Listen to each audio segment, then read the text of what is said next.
आरक्षण तुम्हाला खंडोबाची खीर वाटते का? या पडळकर यांच्या टीकेला मनोज जरांगे यांनी उत्तर दिलंय. याबद्दल तुम्हाला 16 तारखेनंतर सांगू असं जरांगेंनी म्हटलंय. छगन भुजबळ यांनी अहमदनगर येथील सभेत जरांगे यांच्यावर टीका केली. यावर देखील जरांगेंनी भाष्य केलंय. अध्यादेश आणि मसुदा यातला फरक तुला कळत नाही तर कशाला मंत्री राहतो रे, असा सवाल जरांगे यांनी भुजबळ यांना केलाय. मंत्रीपदाचा राजीनामा दे नाही तर समुद्रात उडी मार, आम्हाला तुझं काय करायचंय, तुझ्या सगळ्यांनी साइडलाईन केलंय, असा टोला जरांगे यांनी भुजबळांना लगावलाय. ते सांगू 16 तारखेच्या नंतर काय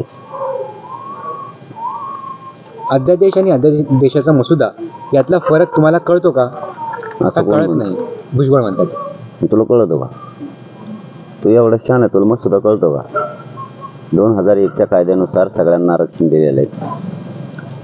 मराठ्यांना आरक्षण देण्यासाठी जर विधानसभा असली तर कायदा पारित होतो, आणि जर विधानसभा सुरू नसली तर राजपत्रित अधिसूचना काढावी लागते. त्याचंच अधिवेशन आल्याच्या नंतर कायद्यात रूपांतर होऊन अंमलबजावणी होत असते. एवढं तुला कळत नाही, काय मंत्री राहतो रे?